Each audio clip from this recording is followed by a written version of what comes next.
जिनके आधार पर नहीं चर्चा हो पाएंगे, उनको भी आप समझ सकेंगे कि मेरा क्या उत्तर होता, उनकी मैं बात करूंगा। एक मित्र ने पूछा है कि विज्ञानवाद और धर्मवाद में कैसे मेल बनाया जा सकता है। मेल उन चीजों में बनाना होता है जिनमें कोई विरोध हो। धर्म और विज्ञान में तो कोई विरोध नहीं, इसलिए मेल बनाने की बात ही फिजूल। दो चीजों में दुश्मनी हो तो दोस्ती करवानी होती है, लेकिन दुश्मनी ही न हो तो दोस्ती का सवाल क्या है। धर्म और विज्ञान में विरोध नहीं है, विज्ञान और अंधविश्वास में विरोध है, और अंधविश्वास धर्म नहीं।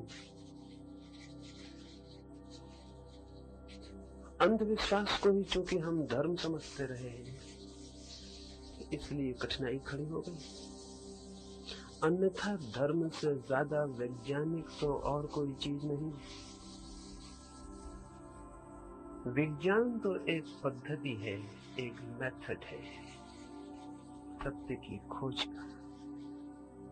जब उस पद्धति का हम उपयोग करते हैं पदार्थ के लिए तो साइंस जन्म जाती है, और जब उसी पद्धति का उपयोग करते हैं हम चेतना की खोज में तो धर्म जन्म जाता है। विज्ञान का एक प्रयोग साइंस है, दूसरा प्रयोग धर्म है। विज्ञान एक पद्धति है, साइंटिफिक एटीट्यूड, वैज्ञानिक दृष्टिकोण देखने का एक ढंग है। लेकिन ये प्रश्न इसीलिए उठाया होगा तुम्हारे मनों में क्योंकि जिसे हम धर्म कहते हैं वो विज्ञान से बड़े विरोध में मालूम पड़ता है। तो स्मरण रखना, वो धर्म ही नहीं है जो विज्ञान के विरोध में पड़ जाता हो। होगा कोई अंधापन, कोई सुपरस्टिशन, और अंधविश्वास विज्ञान के मार्ग में ही बाधा नहीं है, धर्म के मार्ग में भी बाधा है। इसलिए दुनिया में बढ़ रही वैज्ञानिक रुचि उस सारे धर्म को जला के नष्ट कर देगी जो धर्म नहीं, और इस वैज्ञानिक क्रांति से गुजर जाने के बाद जो शेष रह जाएगा वही खरा सच्चा सोना होगा, वही धर्म होगा।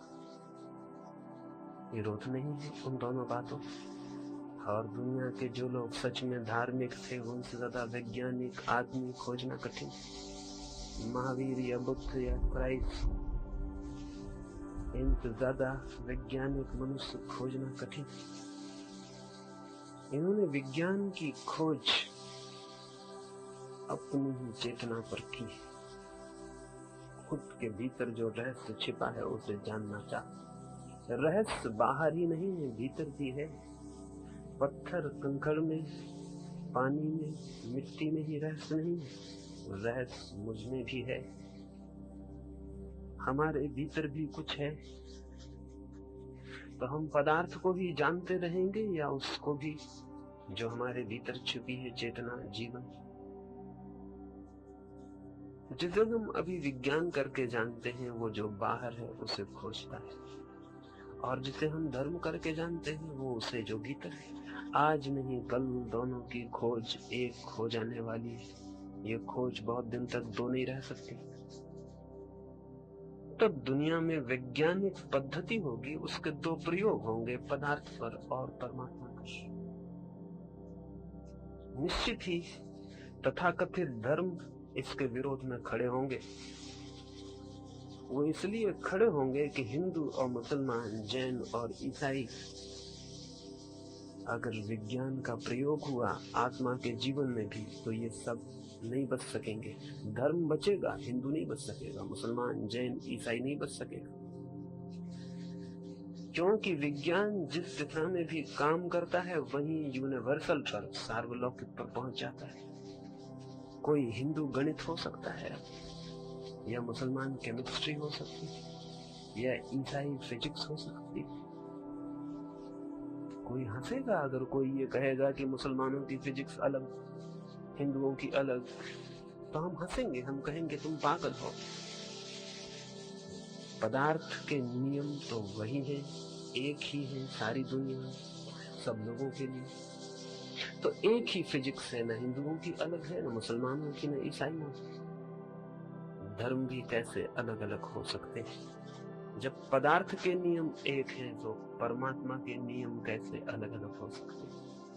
जो बाहर की दुनिया है, जब उसके नियम सार्वलौकिक है, यूनिवर्सल है, तो मनुष्य के भीतर जो चेतना छिपी है, जीवन छिपा है, उसके नियम भी अलग अलग नहीं हो सकते, उसके नियम भी एक ही होंगे। इसलिए वैज्ञानिक धर्म के जन्म में ये तथाकथित धर्म सब बाधा बने हुए हैं। वो नहीं चाहते कि वैज्ञानिक धर्म का जन्म हो। साइंटिफिक रिलीजन का जन्म दुनिया के सभी संप्रदायों की मृत्यु की घोषणा होगी, इसलिए वो विरोध में है। इसलिए वो विज्ञान के विरोध में है, क्योंकि वैज्ञानिकता का अंतिम प्रयोग उन सबको बहा ले जाएगा और समाप्त कर देगा। पर मुझे तो लगता है इससे शुभ घड़ी दूसरी नहीं हो सकती कि ये सब बह जाएं, दुनिया से संप्रदाय बह जाएं, हिंदू मुसलमान जैन ईसाई का फासला बह जाए, आदमी बच रहे, क्योंकि इस फासले ने बहुत खतरा पैदा कर दिया। इस फासले ने मनुष्य को मनुष्य से तोड़ दिया, और जो चीज मनुष्य को मनुष्य से ही तोड़ देती हो, वो चीज मनुष्य को परमात्मा से कैसे जोड़ सकेगी? वो नहीं जोड़ सकती। इसलिए धर्मों के नाम पर जो कुछ हुआ है, चर्च और मंदिर और शिवालय ने जो कुछ किया है, उसने मनुष्य को कल्याण और मंगल की दिशा नहीं दी, बल्कि हिंसा, रक्तपात, युद्ध और घृणा का मार्ग दिया है। सारी जमीन पर मनुष्य को एक दूसरे का दुश्मन बना दिया। धर्म तो प्रेम है, लेकिन धर्मों ने तो घृणा दिखा दी। धर्म तो सबको एक कर देगा, लेकिन धर्मों ने तो सबको तोड़ दिया। एक छोटी सी घटना मैं तुम्हें कहूं, शायद उससे मेरी बात समझ में आ जाए। एक काले आदमी ने एक चर्च के द्वार पर संध्या जाके द्वार खटखटाया। पादरी ने द्वार खोला, लेकिन देखा काला आदमी है। वो चर्च तो सफेद लोगों का था। काले आदमी के लिए उस चर्च में कोई जगह न हो सकती थी। पुराने दिन होते तो वो पादरी उसे हटा देता और कहता कि यहाँ तुमने आने की हिम्मत कैसे की? तुम्हारी छाया पड़ गई सीढ़ियों पर, सीढ़ियां अपवित्र हो गई, इन्हें साफ करो। उसकी हत्या भी की जा सकती थी। ऐसे शूद्रों के कानों में तथाकथित धार्मिक कहे जाने वाले दुष्ट लोगों ने शीशा पिघलवा के भरवा दिया है, जिन्होंने जाके मंदिर के पास खड़े होकर वेद मंत्र सुन लिए हो, क्योंकि शूद्रों के कान पवित्र वेद मंत्रों को सुनने के लिए नहीं। ऐसे आदमियों की छाया पड़ जाना भी पाप और अपराध रहा है। इस देश में भी, इस देश के बाहर भी।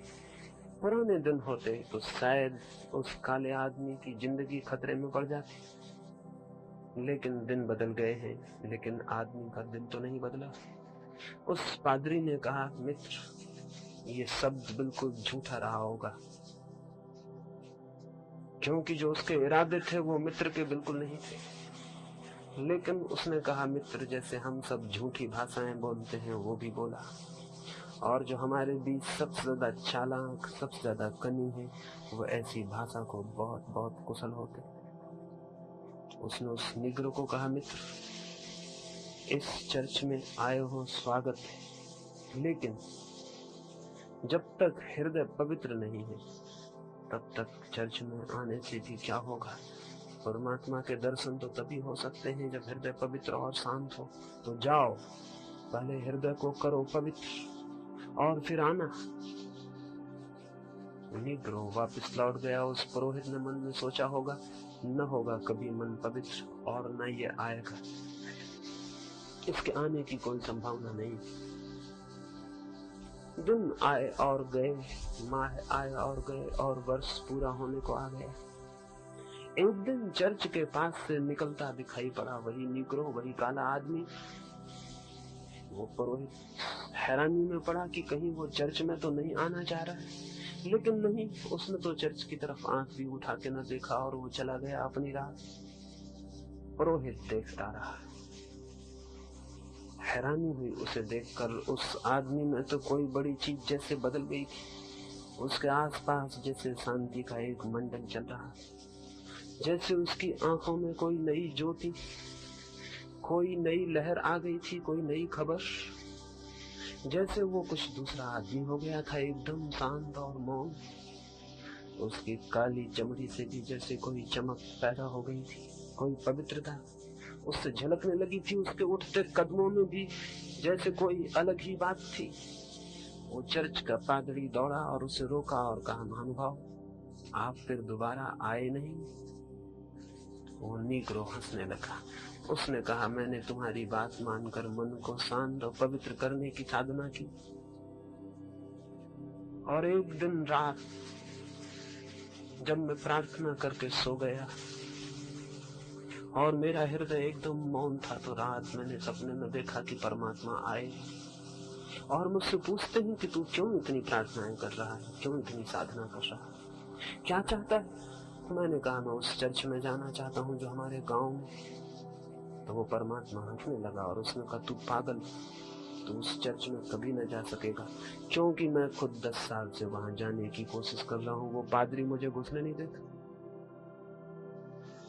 वो पादरी मुझे भीतर नहीं आने देता। तो जब मैं ही नहीं घुस पा रहा हूँ, जिसका कि कहता है वो पादरी ये मंदिर है, वही नहीं घुस पा रहा है, मंदिर का मालिक बाहर, तो तू कैसे घुस सकेगा? तेरी क्या हैसियत? ये वरदान न मांग, कुछ और मांगना हो मांग ले। जब मैं ही नहीं घुस पाता हूँ तो मैं तुझे कैसे वरदान दूं कि तू जा सकेगा? इसलिए उसने कहा, फिर मैंने आने की हिम्मत न की। जब परमात्मा भी अपने पुरोहित से डरता है तो मेरी क्या सामर्थ्य?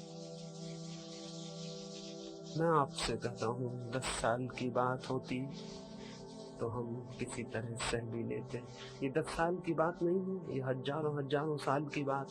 आज तक परमात्मा किसी पुरोहित के मंदिर में प्रवेश नहीं पा सका है, न कभी आगे भी पा सकेगा। पुरोहित और परमात्मा दोस्त नहीं। पुरोहित शोषण कर रहा है, परमात्मा का दोस्त कैसे हो सकता है? पुरोहित दुकान चला रहा है, परमात्मा की दोस्त कैसे हो सकता है? पुरोहित बेच रहा है परमात्मा को, दोस्त कैसे हो सकता है? और चूंकि हर पुरोहित दुकान चला रहा है, इसलिए 2 पुरोहितों में भी दोस्ती नहीं हो सकती, 2 दुकानदारों में दोस्ती हो सकती जो एक ही धंधा करते हो। प्रतिस्पर्धा हो सकती है, दोस्ती कहाँ? दुश्मनी हो सकती है, गला काट प्रतियोगिता हो सकती, दोस्ती नहीं हो सकती। इसलिए हिंदू और मुसलमान झगड़ा है, ये धर्मों का झगड़ा नहीं, ये हिंदू और मुसलमान पुरोहित का झगड़ा है। ये परमात्मा का झगड़ा नहीं, ये परमात्मा के नाम पर बनी हुई दुकानों का झगड़ा है।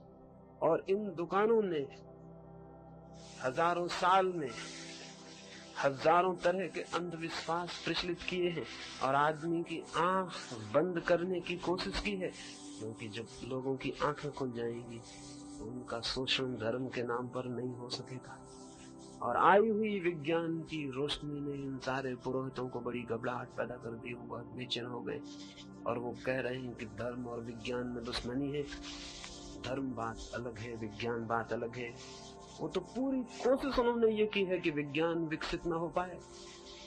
गैलीलियो से लेके आज तक धर्म का पुरोहित हर कोशिश कर रहा है कि विज्ञान विकसित न हो पाए, क्योंकि विज्ञान का हर बढ़ता हुआ कदम अंधविश्वास की मौत लाता है। लेकिन इससे धर्म को भयभीत होने का कोई भी कारण नहीं। धर्म तो है सत्य, विज्ञान की हर जीत सत्य की जीत है। धर्म को उससे कोई नुकसान पहुंचने वाला नहीं। धर्मों को नुकसान पहुंचेगा, धर्म को नहीं। तो मैं निवेदन करूं, धर्म और विज्ञान के बीच मेल खोजने की भूल मत करना। अगर मेल करने की कोशिश की तो वो मेल धर्मों और विज्ञान के बीच होगा, जो कभी नहीं हो सकता। लेकिन धर्म और विज्ञान के बीच तो सदा से मेल है। वो तो एक ही सत्य के दो पहलू हैं। इसलिए उस संबंध में मैं नहीं बता सकता कि कैसे मेल हो सकता है, क्योंकि मुझे आज तक भी मेरी समझ में नहीं आ पाया कि कोई झगड़ा हुआ। एक छोटी सी घटना और दूसरे प्रश्न को मैं लूंगा। हेनरी थारो मरण शैया पर पड़ा हुआ था। कभी किसी ने उसे चर्च जाते नहीं देखा। कोई भला आदमी कभी नहीं जाता, भला आदमी था। कभी किसी ने उसे प्रार्थना करते नहीं देखा। कौन सज्जन आदमी कब प्रार्थना करता है? कभी किसी ने उसे बाइबल की पूजा करते नहीं देखा। मरण शैया पर पड़ा था तो गांव के पादरी ने सोचा कि अब ये क्षण अच्छा है, ये मौका अच्छा है, इस वक्त मौत करीब है, घबरा गया होगा, अब चलें। मौत का फायदा उठाते रहे पुरोहित, पादरी, तथाकथित धार्मिक लोग। जवानी में तो आदमी को नहीं पकड़ पाते, तो फिर बुढ़ापे में पकड़ लेते। मौत करीब होती, भय सामने होता, तो प्रलोभन दिया जा सकता है कि आ जाओ हमारी तरफ, मान लो हमारी बात, तो भगवान से तुम्हारे लिए सिफारिश कर देंगे, कुछ अच्छा इंतजाम कर देंगे। मरते वक्त अकेला आदमी घबरा उठता है। इसलिए तो चर्चों और मंदिरों में बूढ़े और बूढ़ियां दिखाई पड़ते, कोई जवान आदमी दिखाई नहीं पड़ता। ये आकस्मिक नहीं है, ये कोई एक्सीडेंटल बात नहीं है, इसके पीछे कोई राज है। सोचा कि थारो अब पड़ गया है बीमार और लोग कहते हैं बचेगा नहीं, तो गांव का पादरी इस मौके को स्वर्ण अवसर समझ के उसके पास गया और उसने कहा कि हेनरी थारो महाशय, अब पश्चाताप कर लो और भगवान से अपना मिलाप कर लो, प्रेम कायम कर लो। उसने जो शब्द कहे पादरी ने वो ये थे कि क्या तुमने परमात्मा और अपने बीच मेल कायम कर लिया है?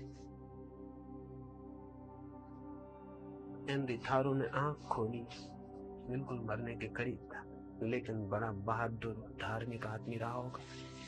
उसने कहा, क्या कहते हैं आप? मुझे याद नहीं पड़ता कि मुझ में और परमात्मा के बीच कभी झगड़ा हुआ हो। मेल करने का सवाल कहाँ है? मुझे याद ही नहीं पड़ता कि मैं कभी उससे लड़ा भी हूं। हम सदा के दोस्त हैं। तो मेल किससे करूं और कैसा करूं जब हमारा कोई झगड़े कभी ना हुआ हो? कभी जिंदगी में मुझे याद नहीं आता है कि हमारे और उसके बीच कोई कटुता पैदा हुई हो। जिनके मन में कटुता पैदा हुई हो वे जाएं और मेल पैदा करें और प्रार्थनाएं करें। मैं किस बात के लिए प्रार्थना करूं, किस मेल की प्रार्थना करूं? यही मैं आपसे कहता हूं, मुझे नहीं दिखाई पड़ता है कि विज्ञान और धर्म में कभी कोई शत्रुता है। इसलिए मेल कैसा और किसका? रह गए वे धर्म जिनसे उसकी शत्रुता है, तो जितने जल्दी उनकी अर्थी निकल जाए उतना शुभ है। उतना मनुष्य की जाति के इतिहास में उससे बड़ा कोई स्वर्णिम अवसर न होगा जिस दिन धर्मों की अर्थी निकल जाएगी। क्यों? क्योंकि तब धर्म का जन्म हो सकता है, एक ऐसे धर्म का जो सबका होगा और जिसमें सब होंगे। एक ऐसे धर्म का जो वैज्ञानिक होगा, अंधविश्वासी नहीं। एक ऐसे धर्म का जो श्रद्धा पर नहीं बल्कि विचार और विवेक पर खड़ा होगा। एक ऐसे धर्म का जो इस खंड का और उस खंड का नहीं होगा बल्कि अखंड और सार्वलौकिक होगा। वैसे धर्म के जन्म में धर्मों ने ही अटकाव दिया है, इसलिए वे जाते हैं तो बहुत अच्छा है। जो भी धार्मिक लोग हैं उन्हें उनकी विदाई का सब समारंभ कर लेना चाहिए, उन्हें विदा दे देनी चाहिए। वक्त ने पूछा है, अणु युग में आत्मा की साधना कहाँ तक समर्थनीय? मेरी पहली बात से कुछ तो ख्याल में आया होगा कि अणु और आत्मा का कोई विरोध नहीं, बल्कि अणु विज्ञान ने, एटॉमिक साइंस ने ये बात बड़े अद्भुत रूप से सिद्ध कर दी। एक छोटे से अणु में परम शक्ति निवास करती, एक छोटे से पदार्थ के खंड में जिसे हम आंख से भी न देख सकेंगे, जिसे बड़ी बड़ी दूरबीनें भी देखने में समर्थ नहीं है, जो इतना छोटा है अणुखंड, कि अगर हम 1,00,000 अणुओं को एक के ऊपर एक रखते चले जाएं तो हमारे बाल की मोटाई के बराबर होगी। 1,00,000 अणु एक के ऊपर एक रख दिए जाने पर हमारे बाल की मोटाई लेंगे। इतना छोटा सा जो अणु है उसमें विज्ञान ने इतनी विराट शक्ति खोज निकाली है कि आज सारी दुनिया भयभीत है कि कहीं अणु बमों का विस्फोट हुआ तो फिर मनुष्य बच नहीं सकेगा। इसका क्या अर्थ है? इससे किस बात की सूचना मिलती? इससे इस बात की सूचना मिलती है कि छोटे को छोटा मत समझ लेना। कोई छोटा छोटा नहीं, क्षुद्रतम में विराटतम छिपा हुआ है। जो क्षुद्रतम है उसमें विराट शक्ति का निवास। क्षुद्र कुछ भी नहीं, सभी कुछ विराट। इससे ये खबर मिलती है, और इससे ये भी खबर मिलती है कि जब पदार्थ के एक अणु में इतनी ताकत है तो चेतना के एक अणु में कितनी शक्ति न हो सकेगी। आत्मा चेतना का अणु है। जैसे पदार्थ को हमने खोजते खोजते आखिरी जगह जाके अणु को पकड़ लिया है, वैसे ही जिन लोगों ने चेतना की खोज की है, खोज करते करते उन्होंने अंततः जाके आत्मा के अणु को पकड़ लिया है। आत्मा इकाई है चैतन्य की और अणु इकाई है पदार्थ की। विज्ञान अणु पर पहुंचा है, धर्म आत्मा पर। दोनों की खोजें हैं, दोनों की खोजें बड़ी वैज्ञानिक है। और ऐसी दुनिया में जबकि अणु खोज लिया गया है, पूछा है मित्र ने कि आत्मा की साधना की क्या सार्थकता है, क्या समर्थता, क्या उसका समर्थन किया जा सकता है। अणु तक जब तक मनुष्य नहीं पहुंचा था तब तक अगर आत्मा को ना भी जानता तो चल सकता था, अब नहीं चल सकेगा। क्योंकि पदार्थ की शक्ति जिस मनुष्य के हाथों में आ गई हो विराट, और अपने भीतर जो कुछ भी न जानता हो और अज्ञान से भरा हो, अज्ञान के हाथों में इतनी शक्ति खतरनाक ही सिद्ध हो सकती है। और क्या होगा? एक छोटे बच्चे को हम तलवार पकड़ा दें तो क्या होगा? ऐसे ही छोटे से बच्चे को, जो आत्मा की दृष्टि से बिल्कुल बच्चा है, उस आदमी के हाथ में एटम आ गया है, क्या होगा? हिरोशिमा नागासाकी होंगे, युद्ध होंगे, आज नहीं कल सारी दुनिया को डुबाने का आयोजन होगा। मनुष्य के हाथ में उतनी ही शक्ति शुभ है जितनी उसके भीतर शांति हो। भीतर शांति ना हो, बाहर शक्ति हो तो बहुत खतरनाक है ये मेल। और भीतर शांति पैदा होती है उसी मात्रा में जिस मात्रा में मनुष्य चेतना से परिचित होता है। बाहर शक्ति उपलब्ध होती है उसी मात्रा में जितना मनुष्य पदार्थ के अंतिम से अंतिम खंड को समझ पाता है। और भीतर शक्ति उपलब्ध होती है, शांति उपलब्ध होती है उसी मात्रा में जितना वो स्वयं की अंतिम से अंतिम गहरी से गहरी अवस्था को समझ पाता है। तो अब तो बहुत जरूरी है, अगर आदमी ने आत्मा को न समझा तो अणु को समझना बहुत महंगा पड़ जाने वाला है। इस नासमझ आदमी के हाथों में अणु सिवाय आत्मघात के और कुछ भी न बन सकेगा। शायद तुम्हें अंदाज भी ना हो कि हमने अपने आत्मघात की बड़ी तैयारी कर रखी है। 50,000 उद्जन बम हमने बना रखे। ये उद्जन बम बहुत ज्यादा हैं। एक जमीन बहुत छोटी है, इस तरह की 7 जमीनों को बिल्कुल नष्ट कर देने के लिए काफी। आदमी की संख्या तो बहुत थोड़ी है, अभी कोई 3-3.5 अरब। इससे 7 गुने आदमी हो तो उन सबको मारने का हमने इंतजाम कर रखा है। अगर आदमी के भीतर कोई शांति का सुराग नहीं खोजा जा सका तो क्या होगा? ये सारी तैयारी का क्या होगा? एक राजनीतिज्ञ पागल हो जाए। और मजे की बात यह है कि बिना पागल हुए कोई राजनीतिज्ञ कभी होता ही नहीं। और अगर एक राजनीतिज्ञ पागल हो जाए तो सारी दुनिया के विनाश की ताकत उसके हाथ में। और राजनीतिक को हम भली भांति जानते हैं कि ये किस तरह का आदमी होता। दुनिया अच्छी होगी तो इस तरह के आदमी का हम चिकित्सालय में इलाज करवाएंगे, लेकिन अभी हम उसको मुख्यमंत्री बनाते, प्रधानमंत्री बनाते।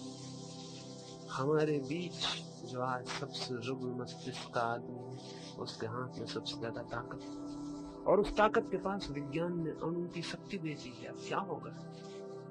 अमेरिका का एक राजनीतिक गुस्से में आ जाए, रूस का एक राजनीतिक गुस्से में आ जाए, क्या होगा?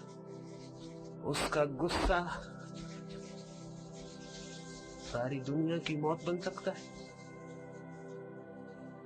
उसके हाथ में अपरिसीम ताकत मिल गई। इस ताकत के विरोध में सारे जगत में आत्मिक शक्ति का आविर्भाव होना चाहिए, नहीं तो मनुष्य के जीवन के दिन बहुत इने गिने हैं। ये जिंदगी बहुत दिन चलने वाली नहीं।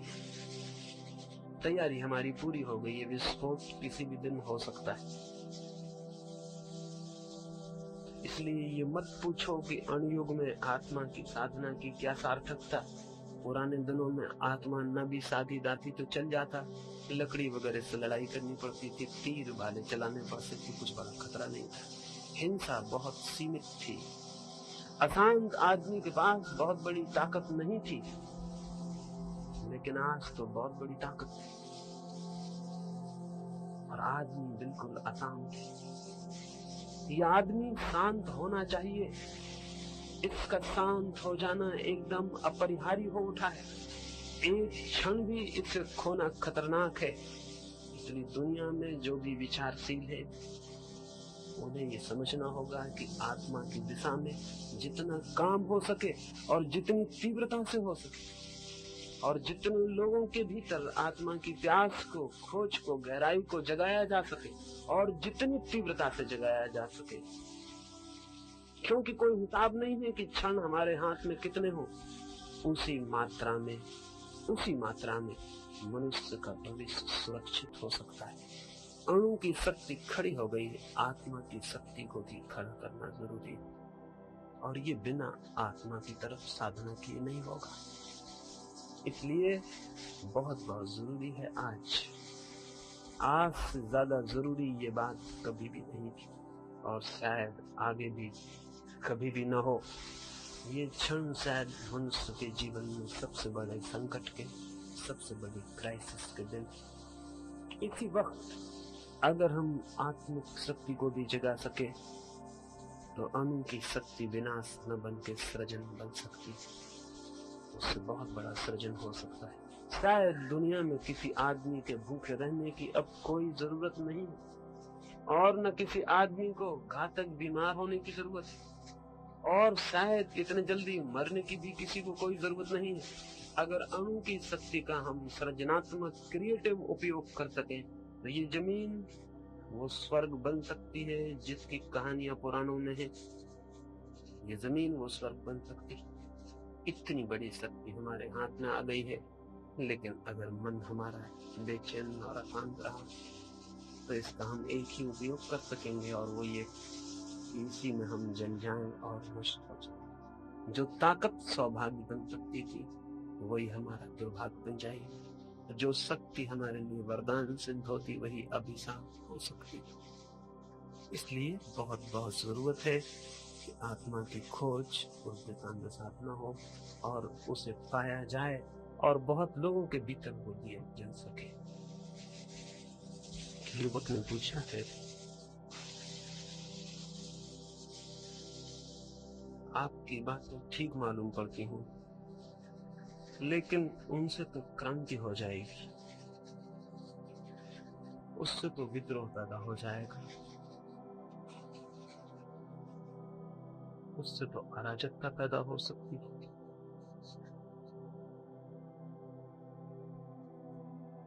अगर हम ठीक से देखें तो हमारे समाज में जितनी अराजकता है, जितनी अनार्की है, इससे ज्यादा भी अनार्की किसी समाज में कभी हो सकती है।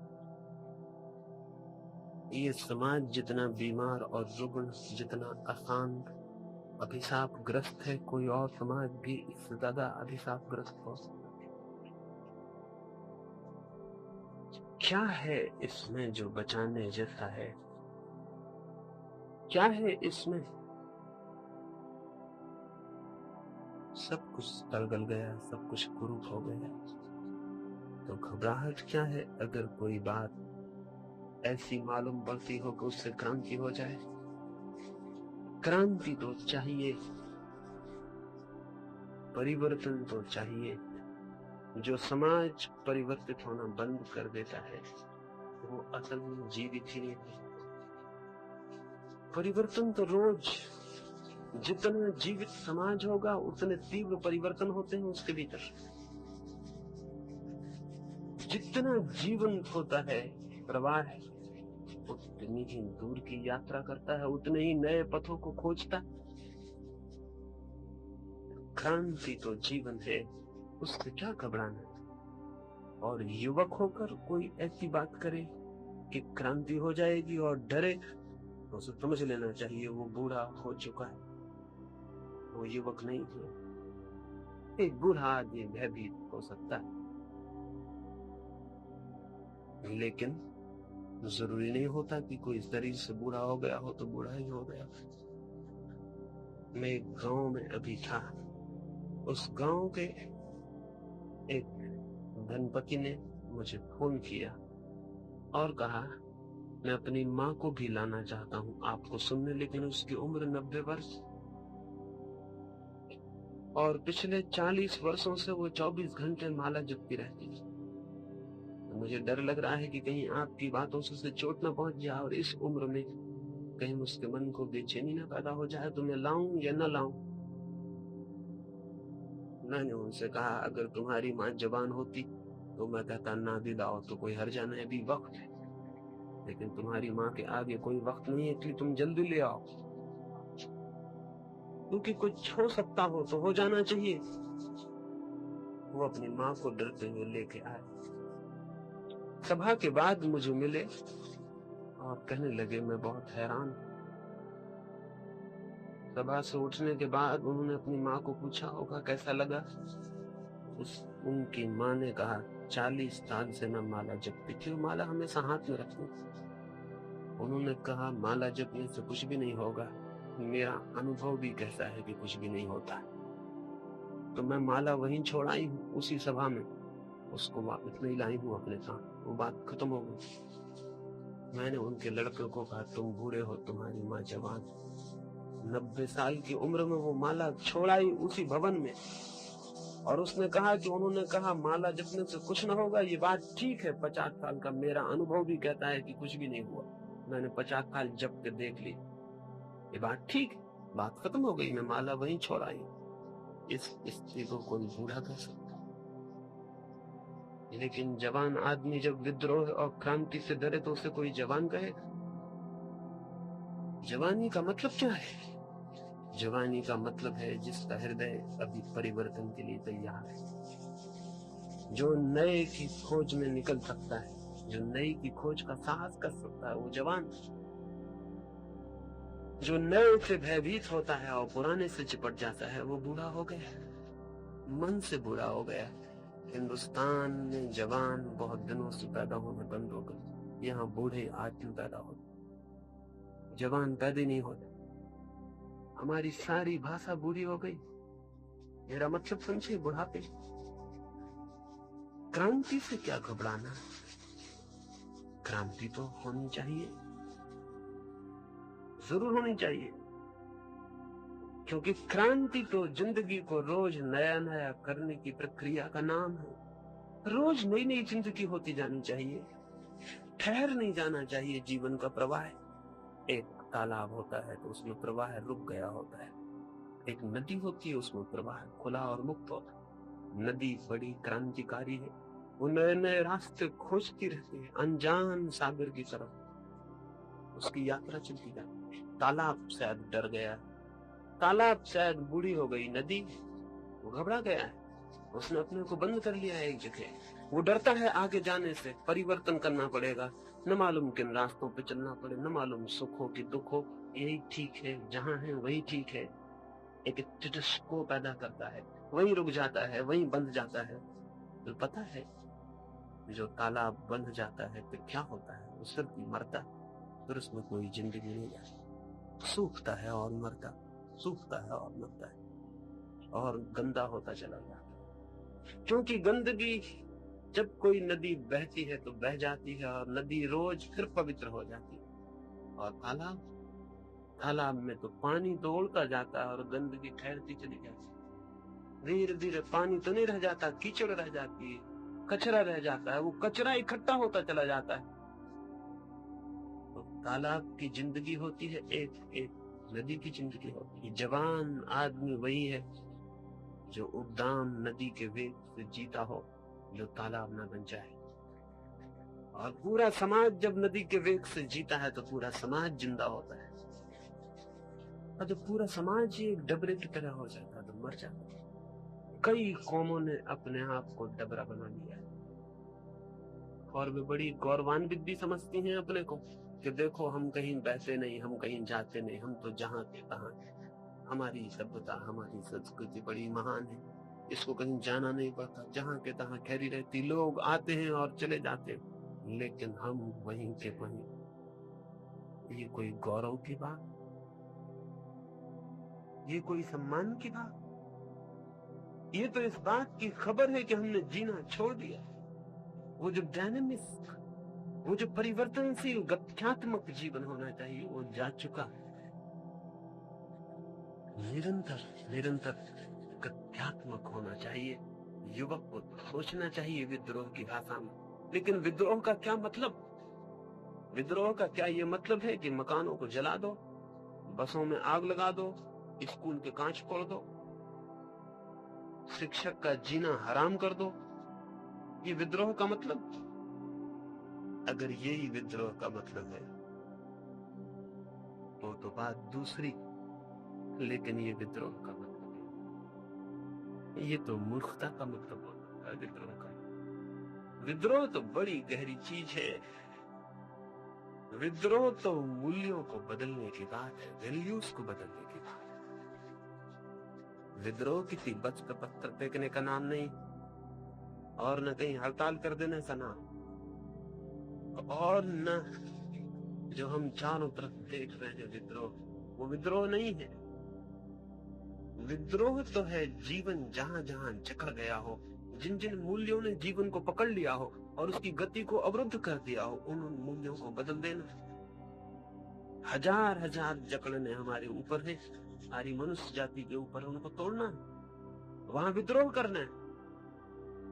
लेकिन हमारे समाज के अगुआ बहुत होशियार, वो विद्रोह न हो सके, असली विद्रोह न हो सके, इसलिए वो जवान को अत्यंत विद्रोह करना सिखा देते। वो कहते पत्थर फेंको बस पर, जैसे बस तो पत्थर फेंकने और मकान में आग लगा देने से कोई क्रांति होने वाली। बल्कि सच ये है कि अगर लड़के यही करते रहे और उनकी ताकत इसी में लग गई तो क्रांति कभी ना हो पाएगी। और ये बहुत जो होशियार है हमारे समाज में शोषण करने वाले, उनके पक्ष में, उनके हित में ऐसे वो ऊपर से चिंता जाहिर करते हैं कि बहुत बुरा हो रहा है, लेकिन मन से वो इसे पसंद करते हैं कि ये होता रहे। युवक की ताकत इस बेवकूफी में लगी रहे तो जिंदगी जैसी डबरे में बंद है वहीं बंद रही आएगी। वो चाहते हैं दिल से बहुत भीतर कि यही नासमझियां युवक करता रहे तो असली क्रांति कभी नहीं कर पाएगा। मैं तो आपसे कहूंगा, अगर अपने स्कूल के मास्टर के खिलाफ पड़ गए हैं तो आप ना समझ, अगर लड़ाई करनी है तो मनु महाराज से करो, बेचारे मास्टर से करो, मनु महाराज से लड़ाई लो अगर लेनी है। मूल 3000 साल पहले जहां मनु छोड़ गए हैं वहीं रुक गए, वहां से उन्हें आगे बढ़ाना, वहां टक्कर, वहां लगाई। मुल्क को जिन्होंने गलत मूल्य दे दिए हैं उनसे लगाइए, उनसे टक्कर। और वो लोगों से नहीं है, वो मूल्यों से है, वैल्यूज से है, जब मैं पकड़ लेती हूँ। अब हिंदुस्तान में आज भी शूद्र है, ये बड़ी आश्चर्य की बात। ये होना चाहिए क्या? आपके सामने अजीब अजीब बातें हैं जिनकी की कल्पना करने में भी हंसी आती। छोटे छोटे टुच्ची बातों पर विरोध, मराठी और गुजराती का विरोध, हिंदी और गैर हिंदी वाले का विरोध, हिंदू और मुसलमान का विरोध। आने वाले बच्चे खतेंगे हम पर। कैसे लोग थे, कैसे नाम, क्या बेवकूफियां करते थे, कैसी टुच्ची बातों पर लड़ते थे, आग लगाते थे, हत्या करते थे, हड़ताल करते थे। हैरान होंगे आने वाले बच्चे के कैसे लोग थे। इन सबको तोड़ देना जरूरी है, इन सब दीवानों को तोड़ देना जरूरी है, एक तरह की नातंशियों को तोड़ देना जरूरी है, और सोचना जरूरी है। और सोचने का जो काम दिया है, विद्रोह है, बहुत सो इससे घबराए ना। पूछा है उन युवक ने,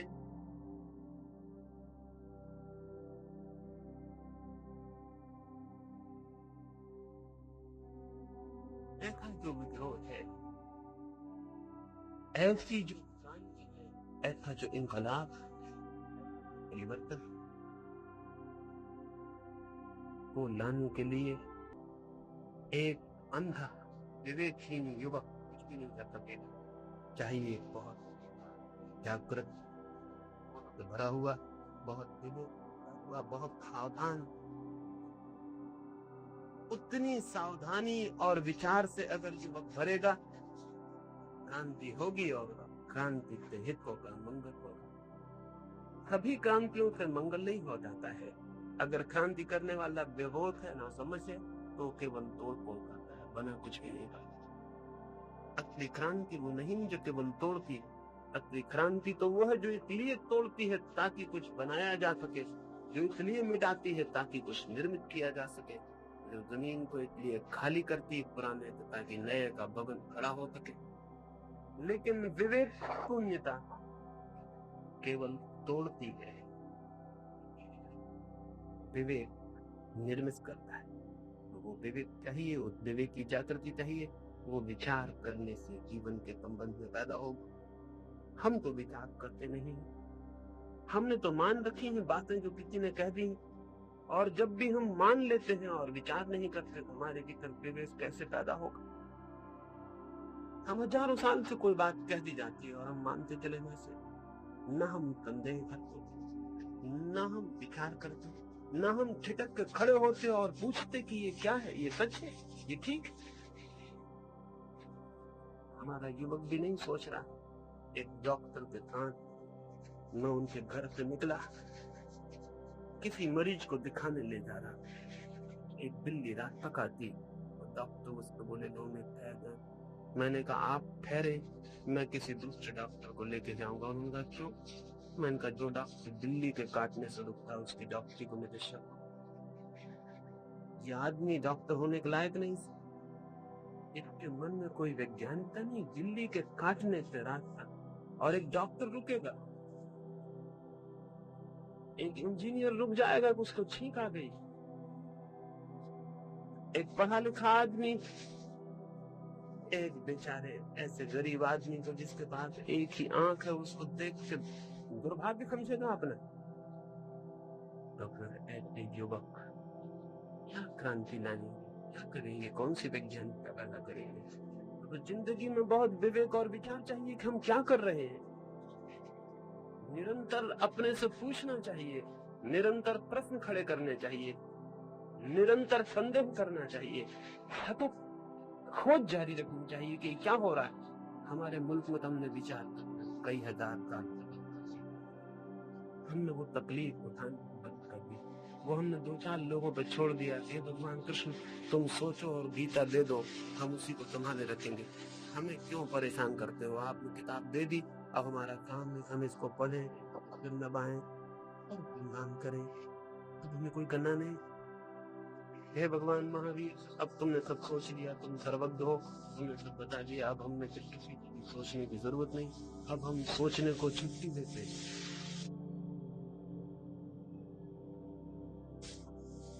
अब सोचने विचारने की इस देश में कोई जरूरत नहीं है, क्योंकि सर्वज्ञ हो चुके और उन्होंने जो कह दिया वो पूरा हो गया। इस नासमझी का हम फल भोग रहे हैं। उसकी वजह से हमारे मुल्क में कोई विवेक खून खान की नहीं पैदा हो पा रही, क्योंकि हमने सब छोड़ दिया किसी और पर। जो आदमी सोचना तक दूसरे पे छोड़ दे, उससे अभागा कोई आदमी है, फिर उसके पास बचा क्या आदमी कहने लायक? सोचने की ही ताकत थी जो उसे मनुष्य बनाती थी, वही उसने त्याग दी। अब वो केवल एक अनुकरण करने वाला, पीछे चलने वाला हो गया। और मैं तुमसे प्रार्थना करूंगा, निश्चित ही विद्रोही बनो, लेकिन तुम्हारा विद्रोह विवेक पर खड़ा हो, निरंतर विचार से जन्मे, तुम्हारे मित्रों से अहित होगा, मंगल होगा, सबका हित होगा। और हर चीज पर विद्रोह की जरूरत है। कुछ ऐसा नहीं कि किसी एक बात पर हम उस विस्तार में नहीं जा सकूंगा, लेकिन हर मुद्दे पर, हर चीज पर बुनियादी विद्रोह और चिंतन की जरूरत हो गई। पूछना जरूरी हो गया फिर से। असल में कोई भी कौम बार बार पूछ लेती है, बार बार नापजोक कर लेती है, नहीं तो भूल में पड़ जाती है। एक छोटा बच्चा है, उसके लिए हम कपड़े बनवाते हैं, फिर जवान हो जाए और वो कपड़े पहने रहे, तो या तो हम उसको पागल कहेंगे, ये आदमी पागल है। जो 5 साल के बच्चे के लिए काफी से वो ये 50 साल की उम्र में पहने हुए वही कपड़े पहने हुए, इतना सोचा भी नहीं, पूछा भी नहीं कि मैं बदल गया हूँ, अब कपड़े का बदल लेना जरूरी है। रोज जिंदगी बदल रही है, रोज समय बदल रहा है, जीवन की धारा रोज रोज नई नई जगहों को पार कर रही है, नई समस्याएं हैं, नए प्रश्न हैं, और हम पुराने कपड़ों में ही कैद। और हमने जिद कर रखी है कि अगर गड़बड़ है तो आदमी को काट छाट के छोटा कर दो, लेकिन वो कपड़े नहीं बदलेंगे। आदमी के पैर थोड़े छोटे कर दो, हर्जा क्या है? थोड़े हाथ पे छोटे कर दो, इसको कहो कि थोड़ा व्यायाम करो, प्राणायाम करो, छोटे बने रहो, बड़े मत बनो। इसको ही समझाओ कि आसन करो वगैरह करो, लेकिन कपड़े यही ठीक रहेंगे, तुम छोटे रहो, तुम बड़े मत हो जाओ। ये आदमी की गलती है कि अगर ये बड़ा होता है, बदलता है, तो कपड़े की क्या गलती? कपड़ा तो बेचारा बहुत अच्छा है। और पूर्वज जिस कपड़े को बना गए, बेटों का फर्ज है कि इसी को पहने रहो, ये उनका कर्तव्य, यही पिताओं के प्रति उनकी आदर भावना है, श्रद्धा। ये आदर है, ये श्रद्धा है।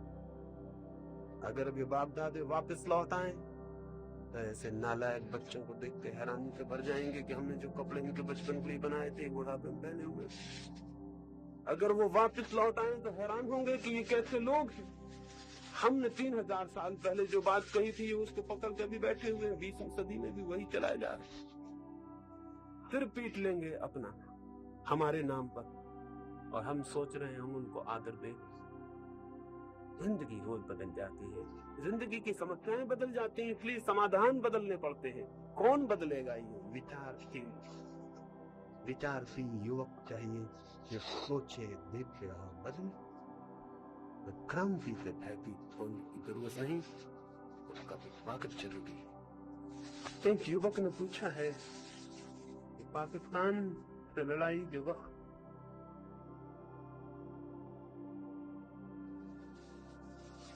चीन से लड़ाई के वक्त या सीमांत पर जब भी उपद्रव होता है तो हम अपने अहिंसा के सिद्धांत का क्या करें?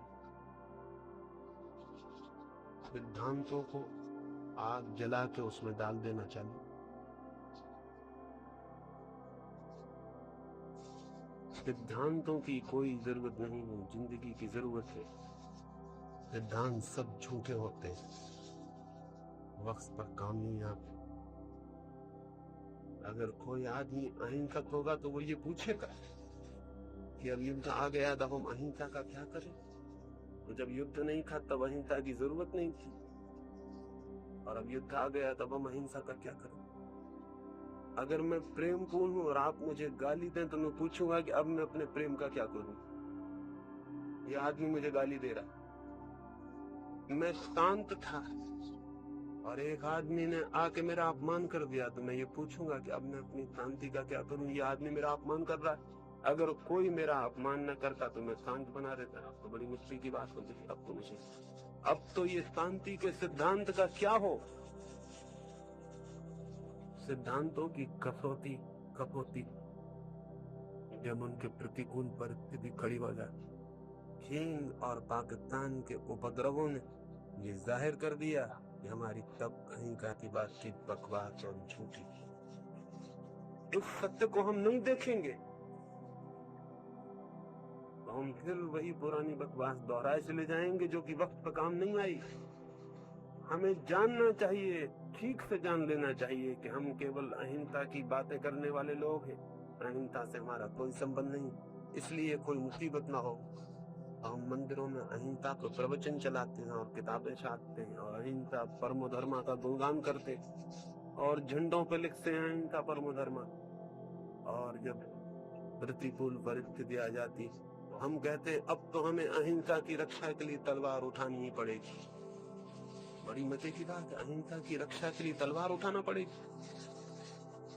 तो अहिंसा इतनी कमजोर है कि उसको अपनी रक्षा के लिए हिंसा की जरूरत पड़ती। ऐसी कमजोर अहिंसा पे छुट्टी करो, इसकी कोई जरूरत नहीं। जो वक्त पर हिंसा का सहारा जिसे खुद ही खोजना पड़ता हो, ऐसी अहिंसा को हम क्या करेंगे? लेकिन हमने धोखा दिया है अपने आप को। हम कुछ बातें कर करके शोरगुल मचा मचा के ये समझने लगे कि हम अहिंसक होना इतना सस्ता नहीं है, धर्म इतना सस्ता नहीं है। अहिंसक होना बड़ी तपस्या से गुजर जाना है। अहिंसक होने का मतलब है जिस व्यक्ति के हृदय से घृणा के, क्रोध के, ईर्ष्या के, प्रतिहिंसा के, महत्वाकांक्षा के, एम्बिशन के समस्त द्वार समाप्त हो गए, जिसका हृदय प्रेम की एक धारा बन गया, फिर उसके साथ कुछ भी स्थिति खड़ी हो जाए वो मरने को राजी हो जाएगा, लेकिन ये नहीं पूछेगा अहिंसा के सिद्धांत का क्या करेगा। तो बात ही नहीं है पूछने की। बुद्ध का एक शिष्य था पूर्ण, उसकी दीक्षा पूरी हो गई, उसकी शिक्षा पूरी हो गई। उसने बुद्ध से कहा अब मैं जाऊं और आपने जो प्राणवंत संदेश मेरे हृदय में फूका है मैं उसकी खबर दूर हवाओं तक पहुंचा दूं, दूर किनारों तक जमीन के।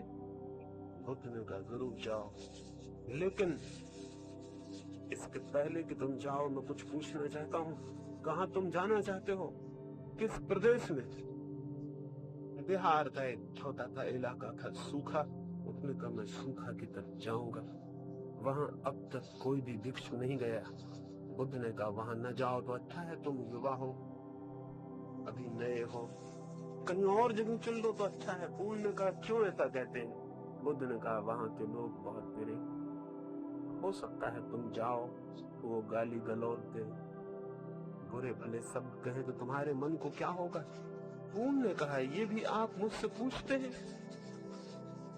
अगर वे मुझे गाली देंगे, अपशब्द कहेंगे, अपमान करेंगे तो मेरे मन को होगा भले लोग हैं, सिर्फ गाली देते हैं, इतना ही क्या कम है, मारपीट भी तो कर सकते। बुद्ध ने कहा और ये भी हो सकता है कि वे मारपीट करें, फिर क्या होगा? तो पूर्ण ने कहा होगा मेरे मन को भले लोग हैं, सिर्फ मार के हैं, मार भी तो डाल सकते। बुद्ध ने कहा अंतिम बात और पीछे लेता हूँ, फिर कुछ भी नहीं पूछूंगा। और अगर उन्होंने तुम्हें मार ही डाला तो मरते क्षण में तुम्हारे मन को क्या होगा? पूर्ण ने कहा धन्यवाद दूंगा उन लोगों का, भले लोग उस जीवन से छुटकारा करवा दिया जिसमें कोई दिन चूक हो सकती। बुद्ध ने कहा आप कहीं ही जाओ, अब सारा जमीन पे और सब तुम्हारे मित्र हैं, क्योंकि जिसके हृदय में ऐसी अहिंसा का जन्म हो गया हो उसका कोई भी शब्द नहीं। उस आदमी को तो हम अहिंसक कह सकते, लेकिन अहिंसा परमो धर्म की जय लगाने वालों को नहीं। बेईमान अपने आप को धोखा देने का हम बहुत रास्ता खोज लेते हैं, बहुत बेईमान अहिंसा का नारा लगाते हैं, हिंसा भीतर सुलगती रहती, उसी सुलगने की वजह से जोर जोर से नारा लगाते।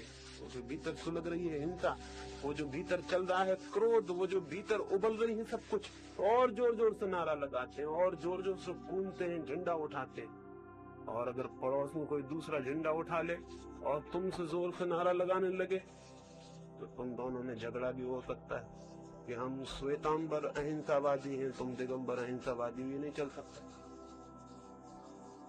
हम और हैं, तुम और हो, आ जाओ, फिर कौन सबसे बड़ा अहिंसावादी, इसको सिद्धि करना पड़ेगा। तो अदालत में भी जा सकते थे, लकड़ी भी चला सकते हैं, हिंसा भी कर सकते हैं, क्योंकि अहिंसा की रक्षा के लिए सबकी जरूरत है, ये हम सब कर सकते। ये कोई तरीका नहीं, सब झूठी बातचीत और बहुत झूठी बातचीत में हम पड़े रहे। और जब तक इस झूठी बातचीत में हम पड़े रहेंगे दुनिया में अहिंसा का कैसे जन्म हो सकेगा? एक दुनिया चाहिए जिसमें अहिंसा का जन्म हो। जरूर चाहिए, बिना अहिंसा के मनुष्य का कोई हित नहीं है, कोई मंगल नहीं है। लेकिन कौन लाएगा ये अहिंसा? अहिंसा की बातचीत करने वाले लोग, या वे लोग जो अपने हृदय को एक प्रेम की क्रांति से गुजर जाने थे। अहिंसा सिद्धांत नहीं, अहिंसा तो जीवंत प्रेम का नाम। सिद्धांत की मत पूछे, सिद्धांतों से क्या लेना देना है? सिद्धांत किसके काम पड़ते?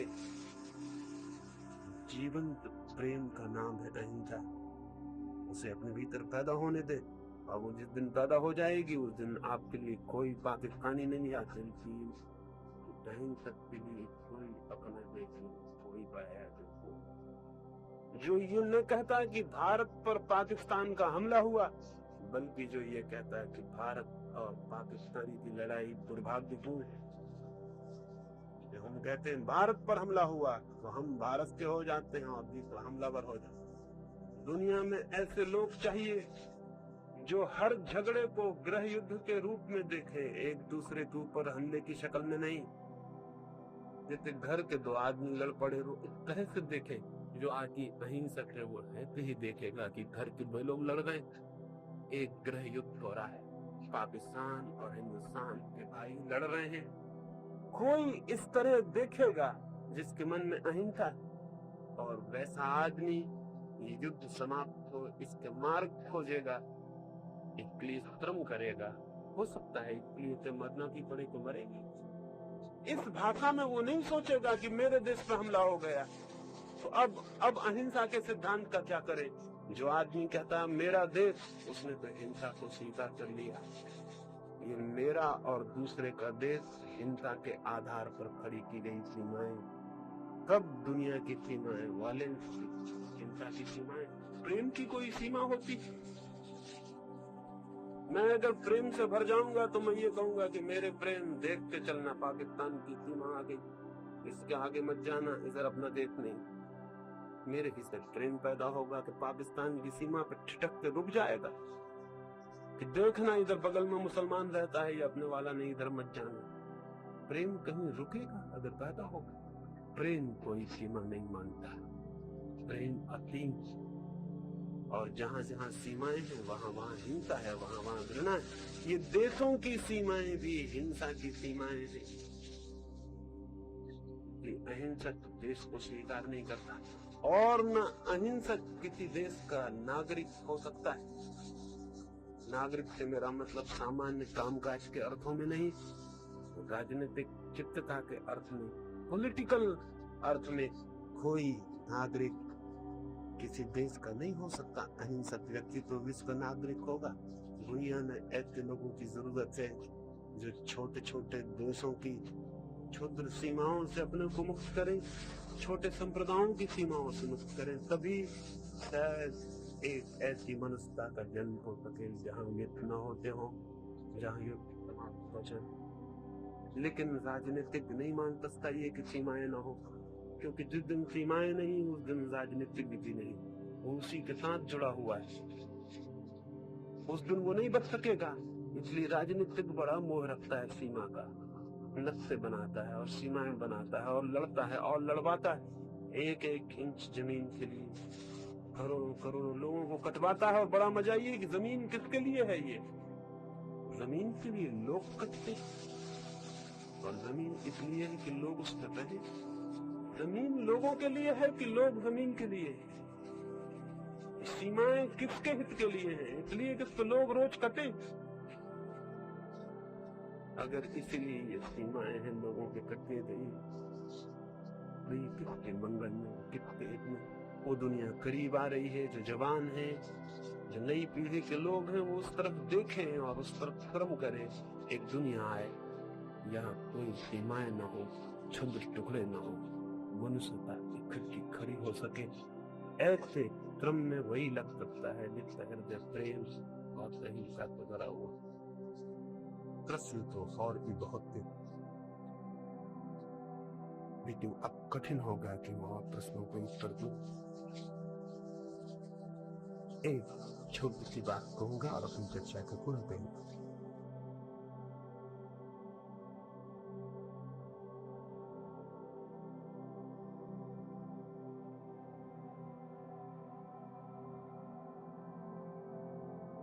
एक युवक ने पूछा है, पूरब के ऊपर पश्चिम का प्रभाव पड़ रहा है, क्या ये शुभ है? अध्यात्म के ऊपर भौतिकता का प्रभाव पड़ रहा है, क्या ये शुभ है? एक छोटी सी कहानी में अपनी चर्चा पूरी कर दूंगा। रोम में एक बादशाह बीमार पड़ा, उसकी चिकित्सा होनी कठिन हो गई, वो मरने के करीब आ गया। चिकित्सकों ने अंत तक और तब तो हर घर मेरी बात सुनाई पड़ने लगी। वजीर घबराया, तांत में बात पे नौकर तो उसने कहा अब क्या होगा?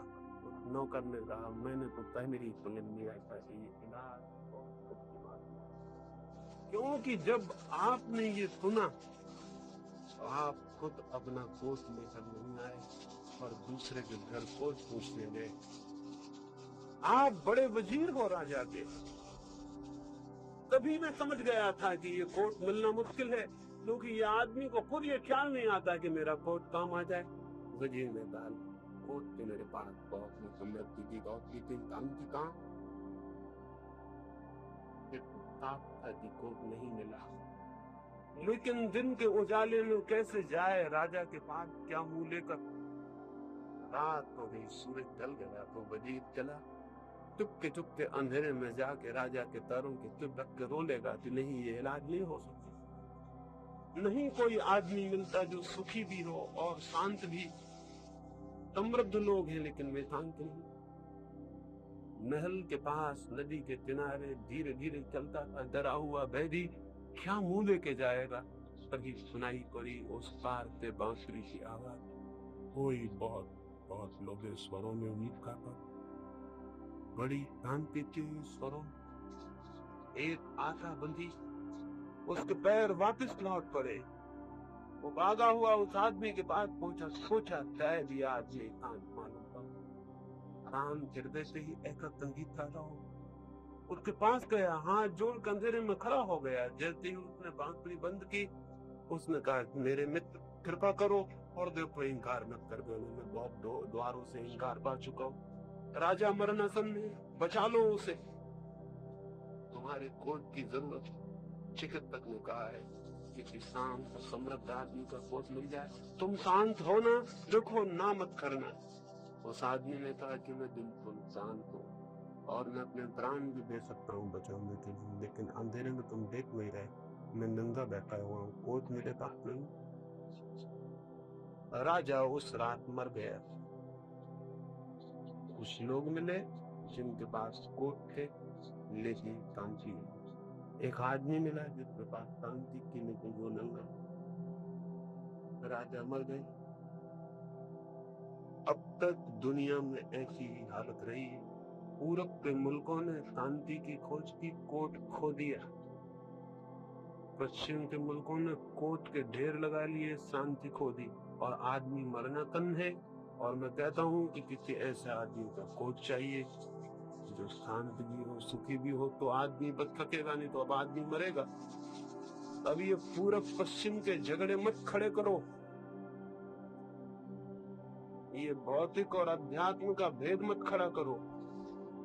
एक ऐसा आदमी चाहिए जो सुखी भी हो और शांत भी। इसलिए आने वाली दुनिया में पूरब पश्चिम दोनों मिट जानी चाहिए। आने वाली दुनिया में एक संस्कृति पैदा होनी चाहिए, अखंड पूरब और पश्चिम की एक, धर्म और विज्ञान की एक, शरीर और आत्मा की एक, सुख और शांति को एक साथ खोजने वाली संस्कृति को जन्म देना है। वही संस्कृति पूर्ण संस्कृति होगी। अब तक की सब संस्कृतियां अधूरी रही हैं और अब बड़ा खतरा हो गया। आदमी बीमार पड़ा है।